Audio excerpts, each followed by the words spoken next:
the ghostly New Year in Hell Village. In the remote mountains shrouded in fog all year round, there is a village that doesn't officially exist on any map. The locals call it Hell Village, a name given to it by the few who dare to whisper about it in hushed tones. This place is isolated deep in the forests, away from civilization. The villagers are descendants of a notorious band of thieves who once terrorized the region around the Chuan Nao area. No one in Hell Village dares to leave, fearing both the treacherous terrain and the knowledge that their dark heritage might catch up with them. The only person who ever leaves the village is the village head, Mr. Tap.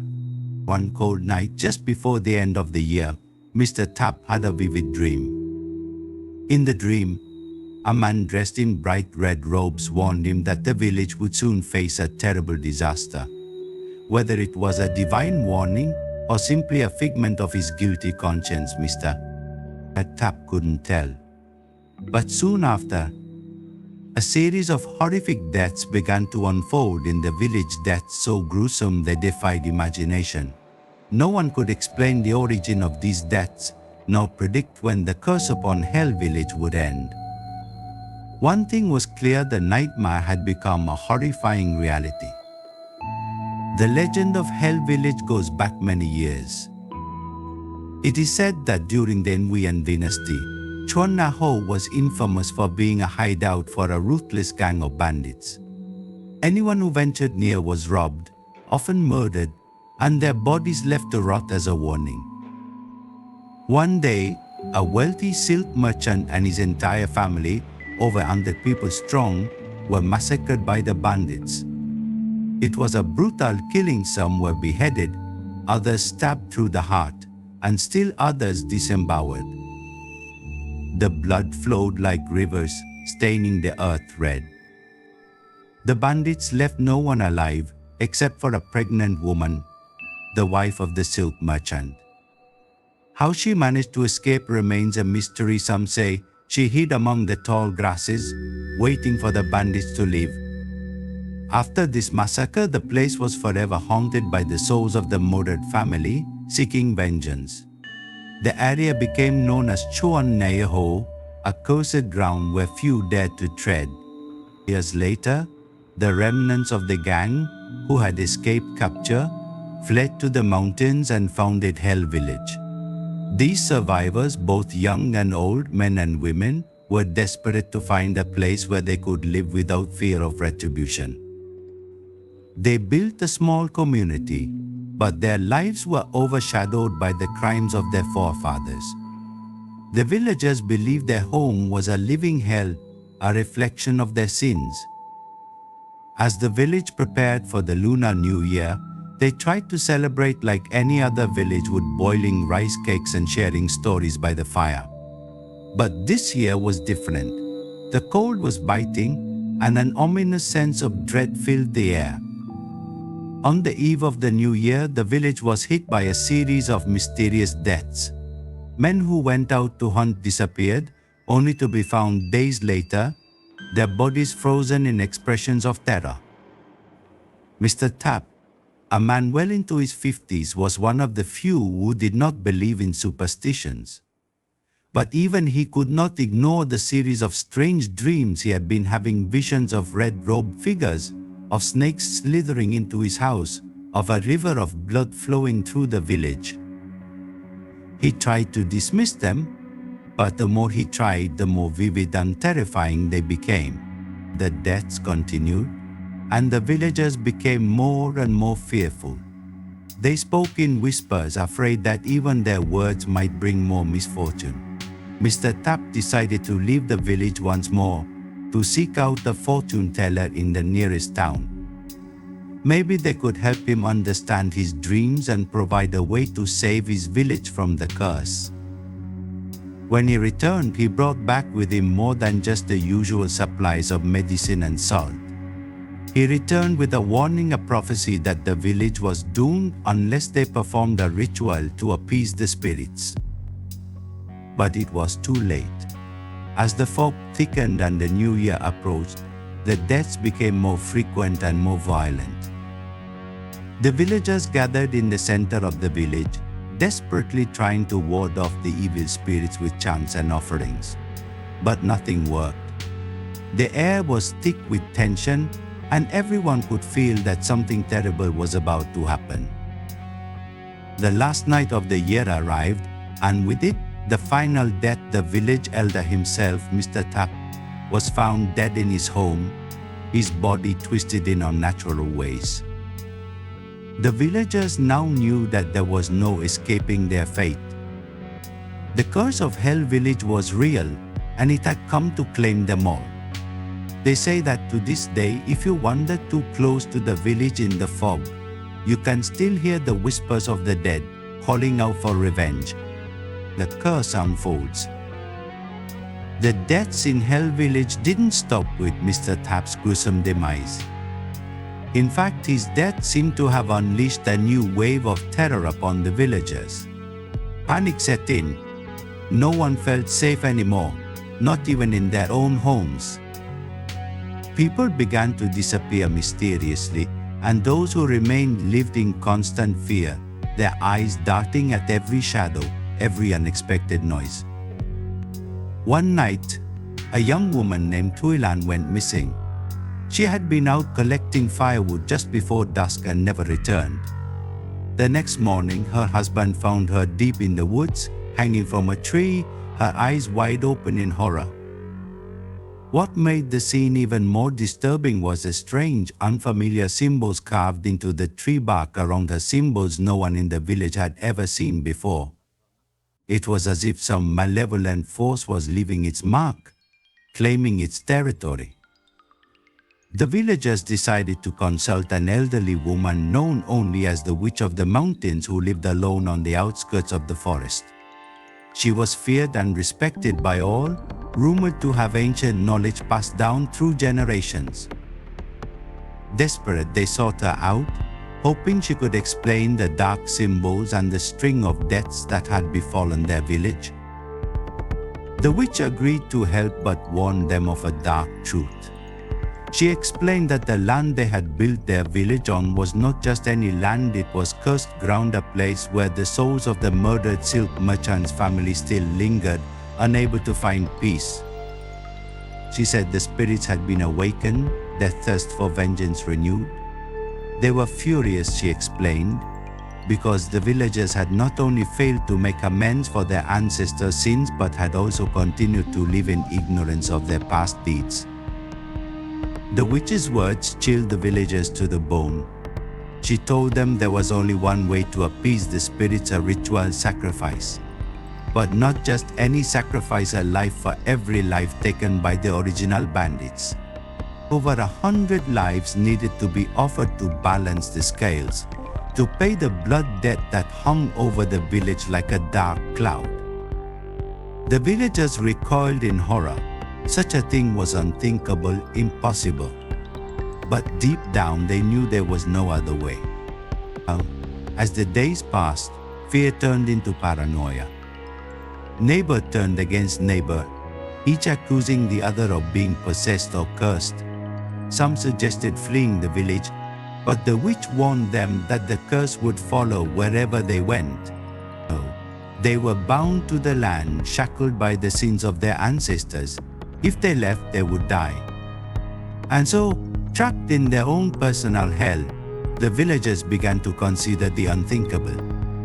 A council was held in the dead of night. Only a handful of the most respected villagers were present, including the new village head, a stern man named Duke. Duke had always been a man of reason, but the recent events had shaken him to his core. He was no longer the same confident leader he once was. His eyes were hollow, and his face was gaunt with worry. "We have to do something," he whispered, his voice barely audible over the crackling of the fire. "If we don't, we're all going to die," the council debated through the night.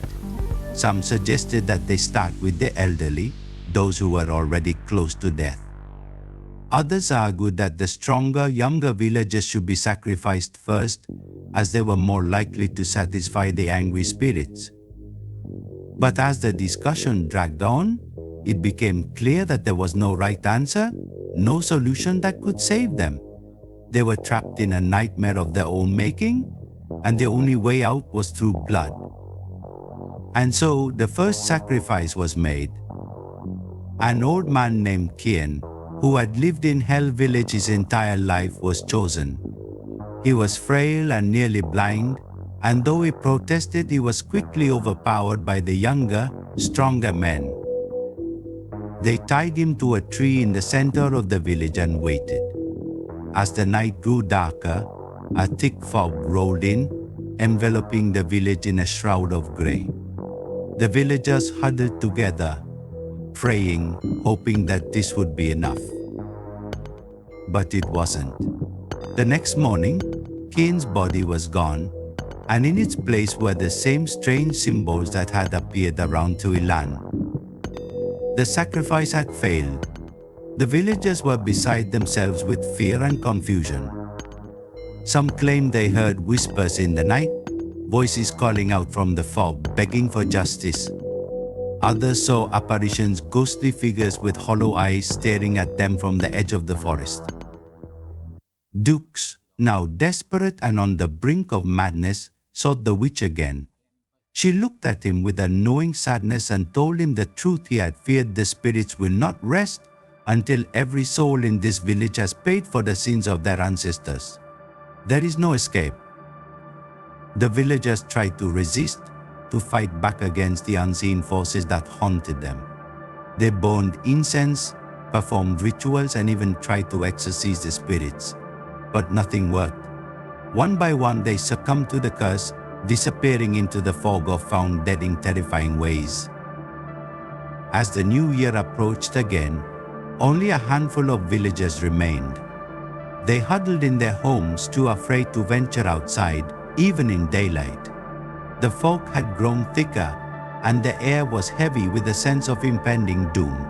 Duke, the once strong and rational leader, now muttered to himself, his eyes wild and unfocused. On the last night of the year, the village was silent, save for the distant howling of the wind. The remaining villagers knew that this was the end. There was no escaping the curse. As midnight approached, a loud knock echoed through the village, a knock that seemed to come from everywhere and nowhere at once. The door to Ducey's home slowly creaked open, and he saw them, the spirits of the murdered family, their faces contorted with rage and sorrow. Du fell to his knees, his body trembling with fear. The last thing he heard before everything went dark was a whisper, cold and clear: "Your debt is paid." Hell Village was never seen or heard from again. The fog lifted one day, and all that was left was an empty, abandoned settlement deep in the mountains. The forest slowly reclaimed the land, covering the remnants of the village in a blanket of green. But even now, the locals say that if you listen closely on a foggy night, you can still hear the faint echoes of the villagers' screams, carried on the wind, a chilling reminder that some debts can never truly be paid. The haunting legacy of Hell Village. After the disappearance of Hell Village, whispers spread throughout the region. The villagers from the surrounding area spoke of a cursed place where the fog never lifted, a land haunted by the restless souls of the vengeful dead. Despite the stories, a few brave souls, traders, fortune seekers, and the occasional wandering monk ventured into the mountains, hoping to uncover the mystery of the vanished village. One such person was Min, a young and curious monk from a distant monastery. Intrigued by the tales of Hell Village and driven by a desire to help the lost souls find peace, Min embarked on a journey to the mountains.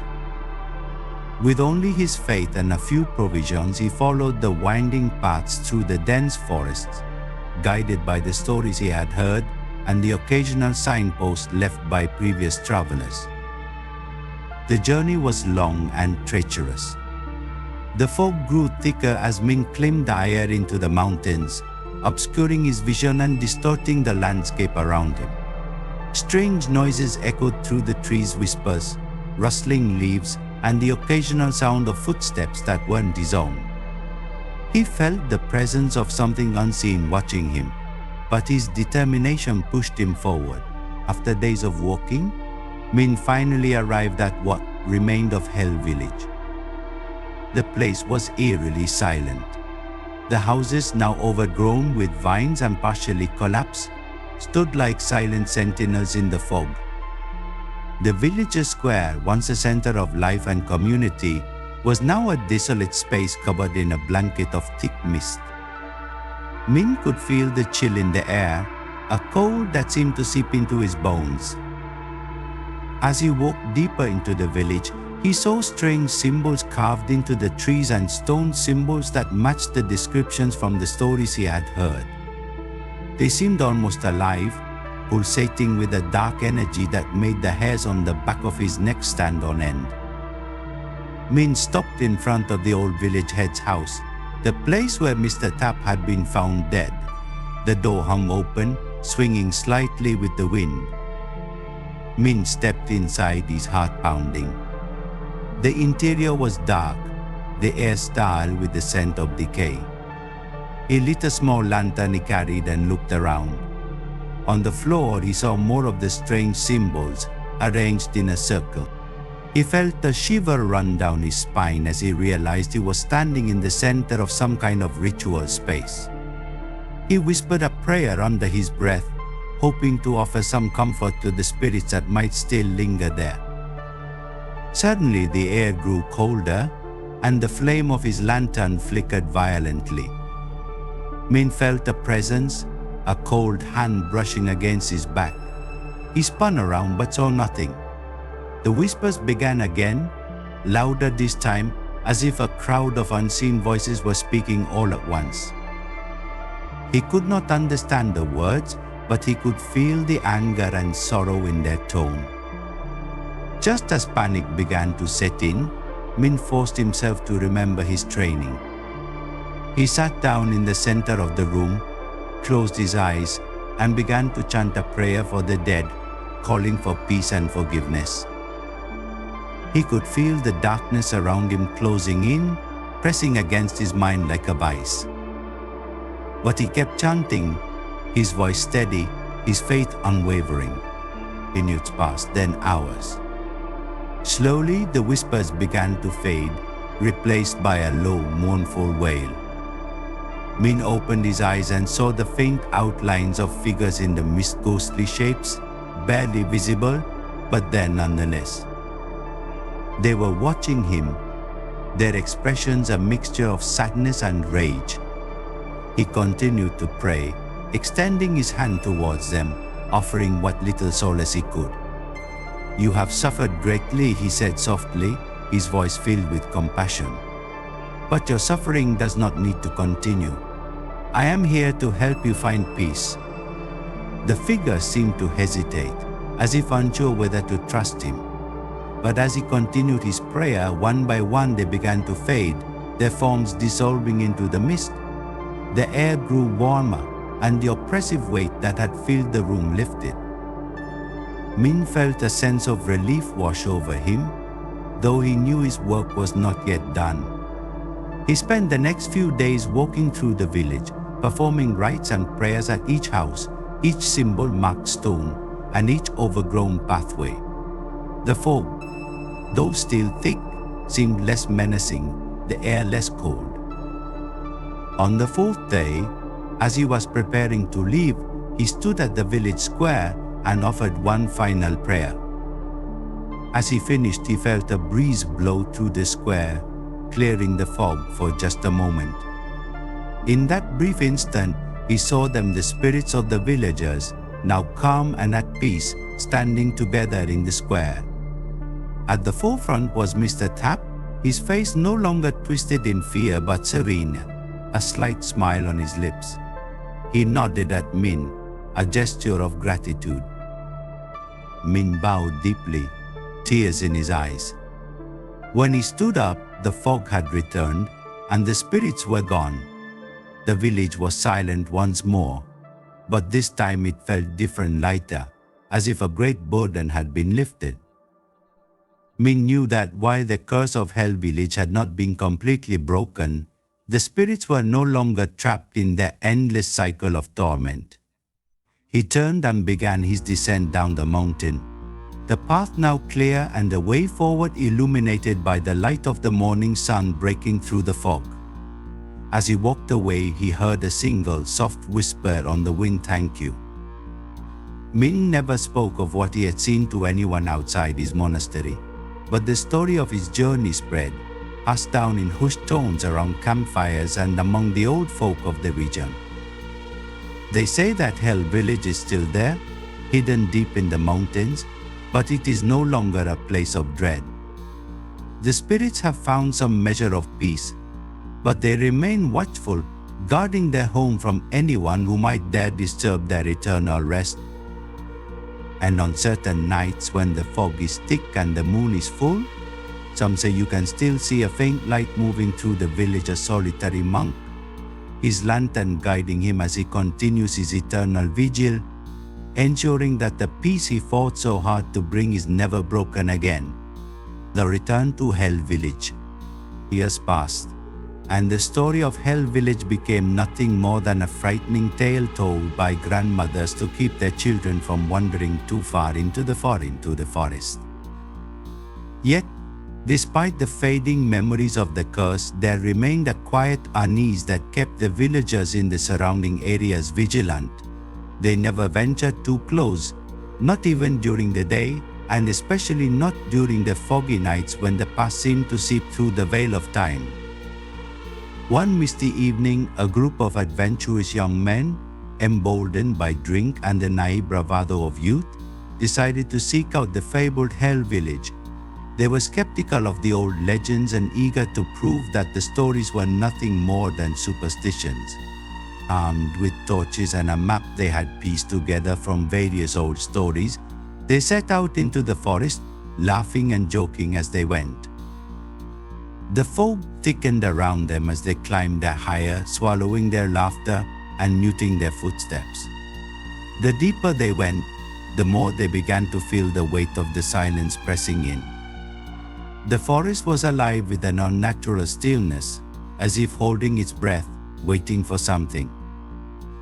The bravest among them, a young man named Kwang, led the way, his torch held high, cutting through the thickening fog. "See?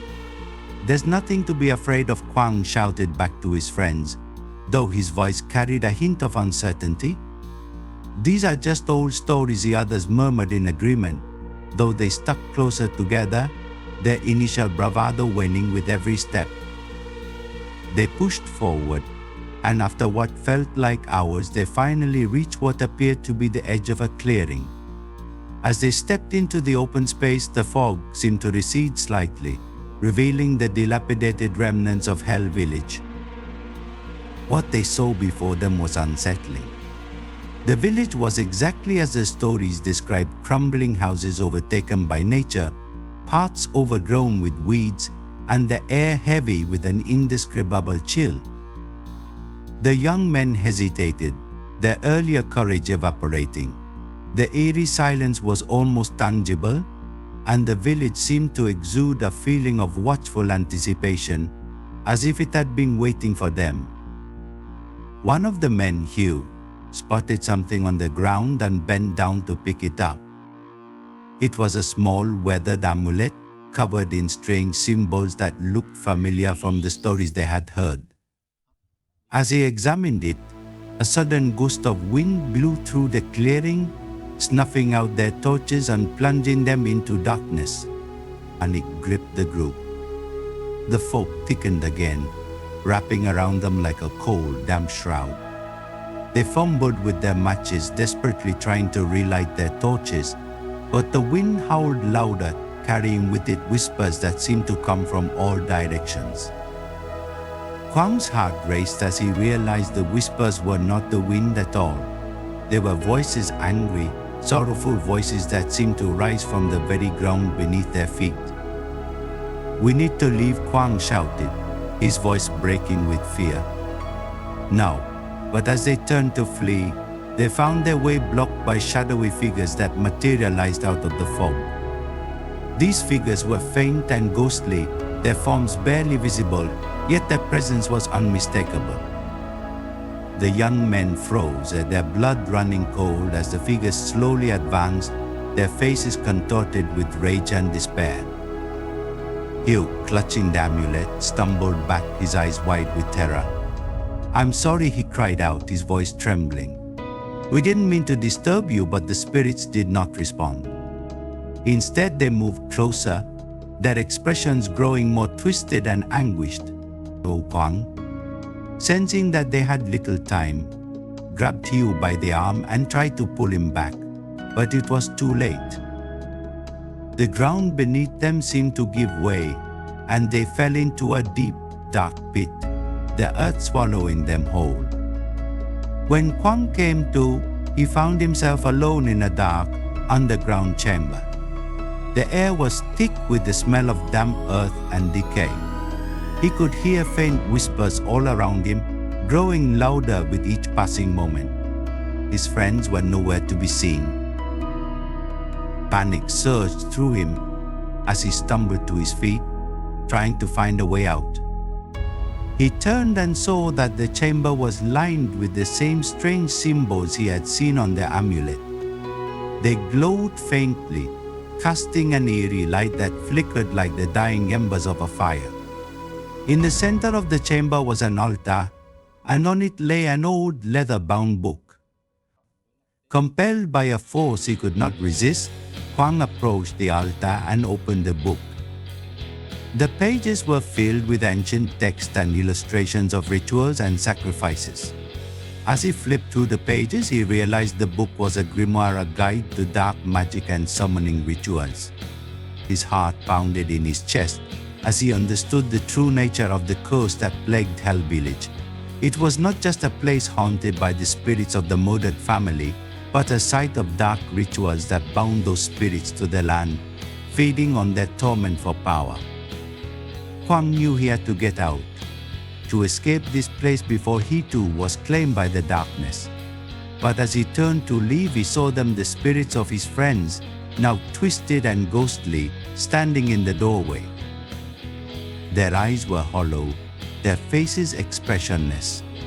They reached out to him, their fingers long and bony, whispering his name in a hollow, haunting chorus.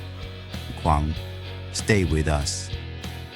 Joy was terrified. Kwang tried to run, but his legs felt heavy, as if the very earth was holding him back.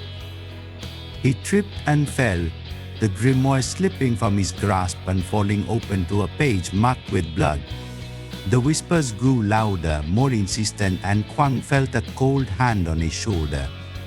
He looked up and saw Mr. Tapp standing over him, his face pale and gaunt, his eyes filled with a sorrow that seemed endless. "You should not have come here," Mr. Tapp whispered, his voice echoing with the cries of the damned. "Now you too will be part of this curse, forever bound to this place, never to find peace." Kwang's vision blurred as the cold seeped into his bones, and he felt his consciousness slipping away.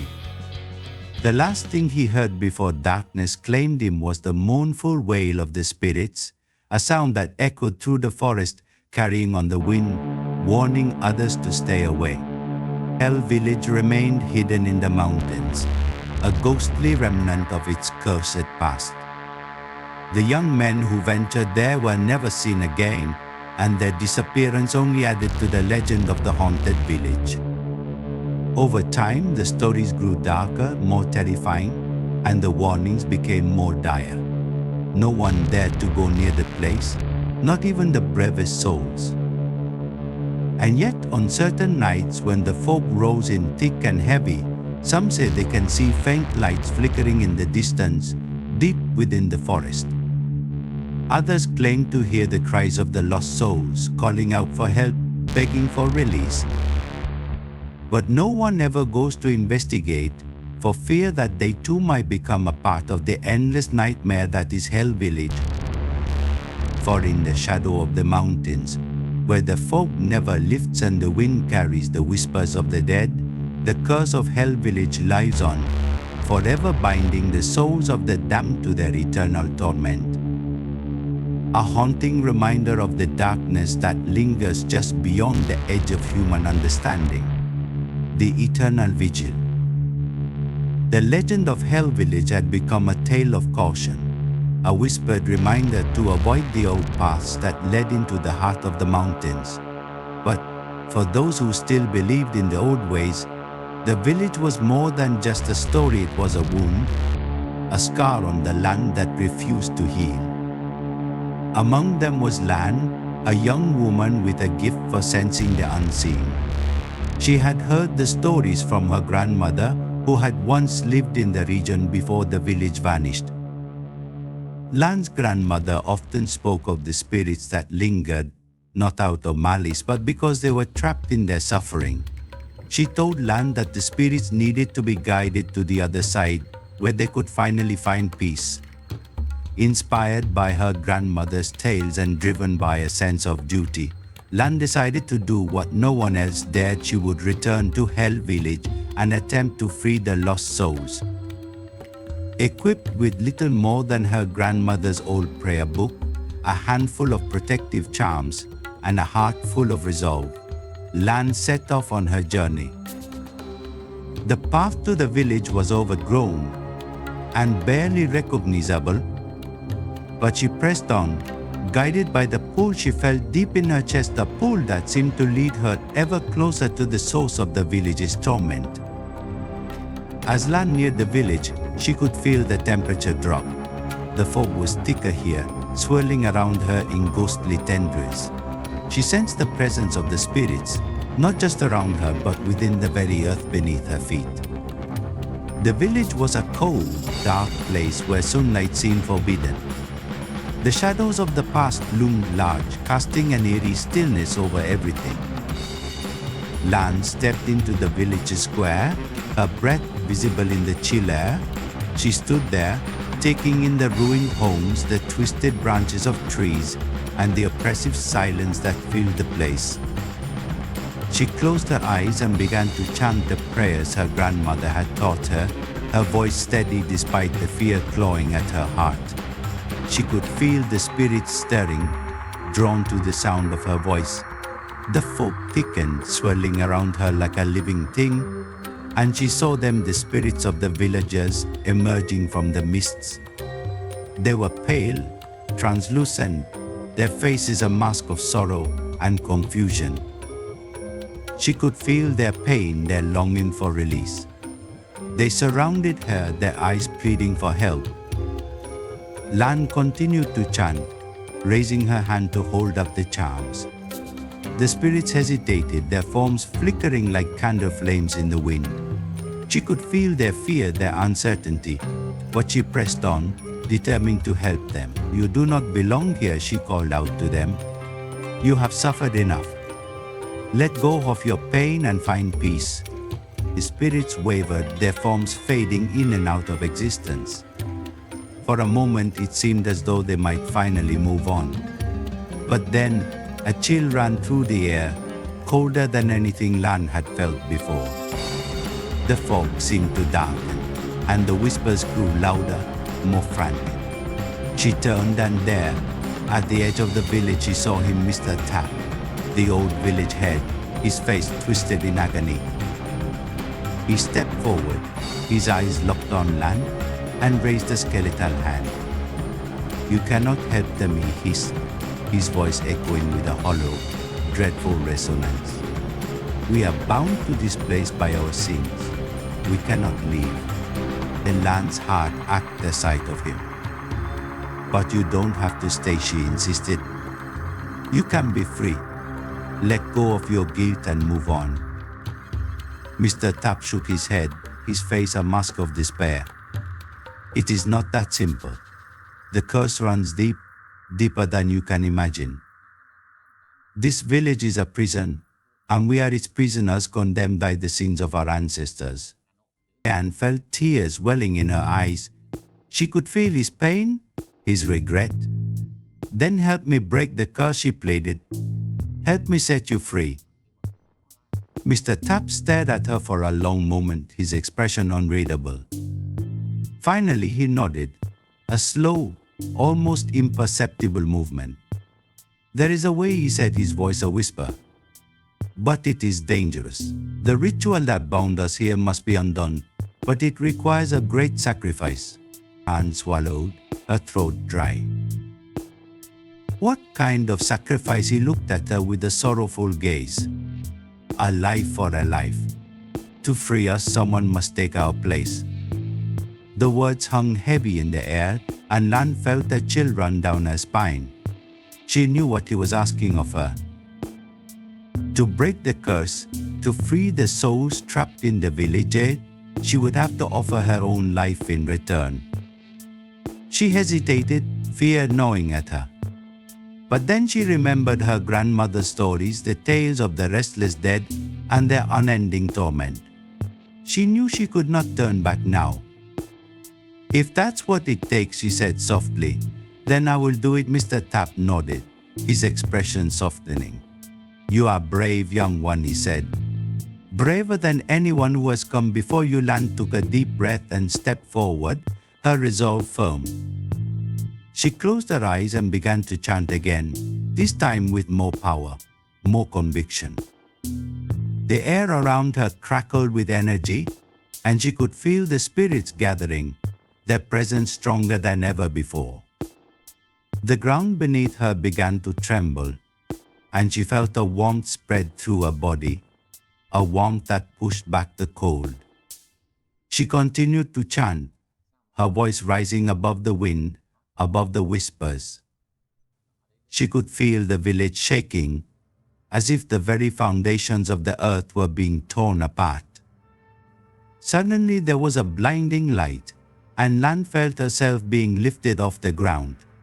She could hear the cries of the spirits, the sound of 1,000 voices rising in a final, desperate wail. And then everything went silent. When Lan opened her eyes, she found herself standing in a meadow, the sun shining brightly overhead. The fog was gone, the air was warm, and she could see the village in the distance, no longer shrouded in darkness. She knew she had done it.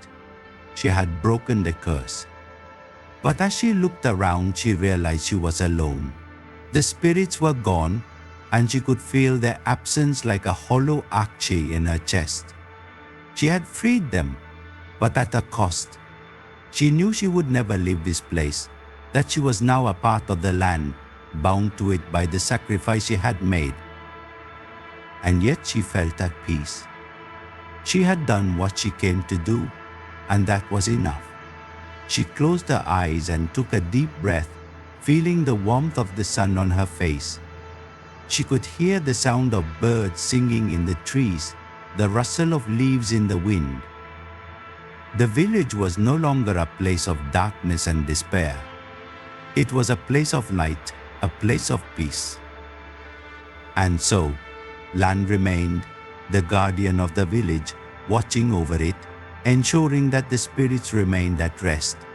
On certain nights, when the fog is thick and the wind is still, some say you can see her walking through the village, a lantern held high, her voice a soft whisper on the wind, calling out to any who might be lost, guiding them to safety, to peace.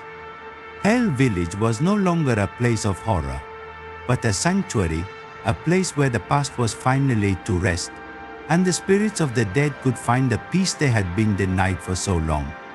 The final night. Years passed, and the story of Lan, the young woman who had sacrificed herself to free the cursed souls of Hell Village, became part of the village's legend. The villagers in the surrounding areas now spoke of her with reverence, believing that her spirit still watched over the land, protecting it from the darkness that once consumed it.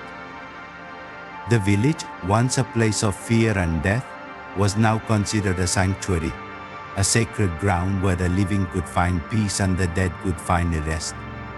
But not all the spirits had moved on.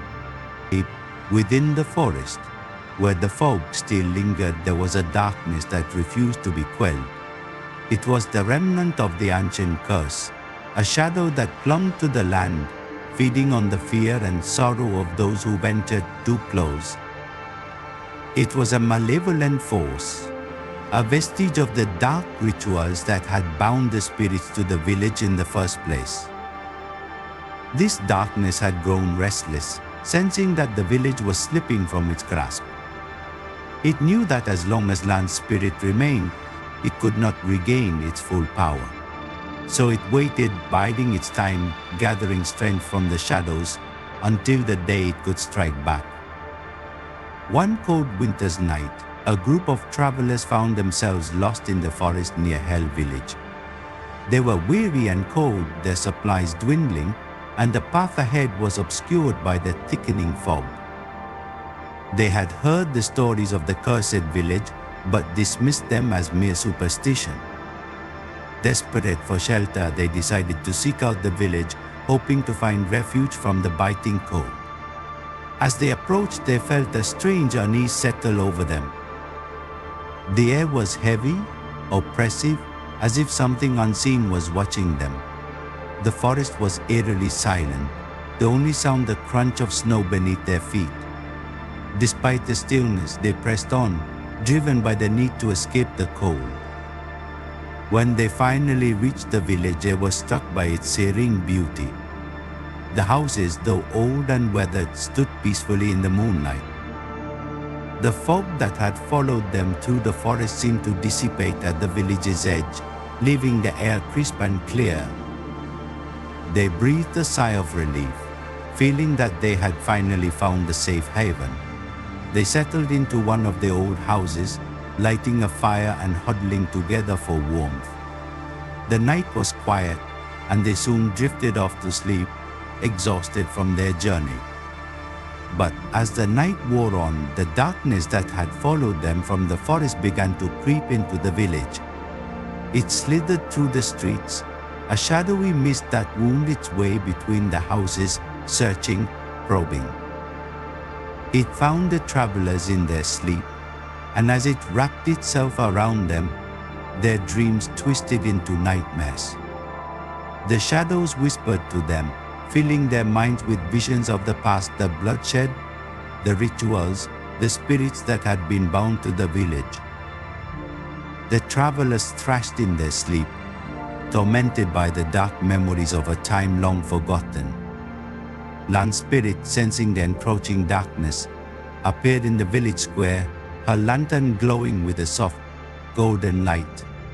She had protected the village for years, keeping the darkness at bay, but she knew that this night would be different. The darkness had grown too strong, and it was determined to reclaim the village. She moved swiftly through the village, a light pushing back the shadows as she went. She reached the house where the travelers slept, their faces twisted in fear and pain. She knelt beside them, murmuring prayers, trying to calm their tormented souls. But the darkness was relentless, its grip tightening with every passing moment. Suddenly, the door to the house burst open, and the darkness surged in, a black, swirling mass of malevolence. It lashed out at Lan, trying to extinguish her light, to snuff out the only force that stood between it and total control of the village. Lan staggered back, her light flickering as the darkness closed in around her. For a moment it seemed as though the darkness would overwhelm her, that her sacrifice had been in vain. But then she felt a warmth spreading through her, a familiar presence that had been with her all along. It was the spirits of the villagers she had freed, the souls she had guided to the other side. They had returned, drawn by her need, and they now surrounded her, their light merging with hers, pushing back the darkness. With renewed strength, Lan stood tall, her lantern blazing with a light that pierced the very heart of the darkness. The shadows recoiled, hissing and writhing as they were driven back, their power waning in the face of the collective force of the spirits. The travelers, stirred by the light, awoke from their nightmares, gasping for breath as the darkness lifted. and advanced, her light growing brighter with every step. The darkness, sensing its impending defeat, tried to retreat, to flee back into the forest. But Lan was relentless. She pushed it back, step by step, until it was forced out of the village, back into the shadows where it belonged. With a final, blinding flash of light, the darkness was banished, dissolved into nothingness. The village was once again bathed in the soft glow of moonlight, the air calm and still. Lan stood in the village square, her lantern dimming as the spirits that had aided her began to fade. The travelers, now fully awake, stumbled out of the house, their faces pale and drawn. They looked around, bewildered, not fully understanding what had just happened. But when they saw Lan standing there, they knew that they had been saved by something far greater than themselves. Lan turned to them, her expression gentle but firm. "You must leave this place," she said softly. "The village is not for the living. It is a place of rest, a sanctuary for those who have passed on." The travelers nodded, too shaken to argue. They gathered their belongings and left the village as quickly as they could, casting fearful glances over their shoulders as they went. As they crossed the village's threshold, the fog closed in behind them, sealing the village off once more from the outside world. Lan watched them go, a sense of peace settling over her. The darkness had been defeated, at least for now, and the village was safe again. She knew that her task was not yet complete, that she would need to remain vigilant to protect the village from any future threats. But she also knew that she was not alone, that the spirit she had freed would always be there to help her when the time came. As the first light of dawn began to break over the mountains, Lan's spirit began to fade, her lantern's glow softening, until it was just a faint glimmer in the morning light. The village, now quiet and still, stood as a testament to the power of sacrifice, of love, and of the eternal struggle between light and darkness. And so, Hell Village remained a place of both legend and truth, where the past and present intertwined, where the living and the dead found their peace, and where the light of one brave soul continued to shine, guarding against the darkness that would always seek to return.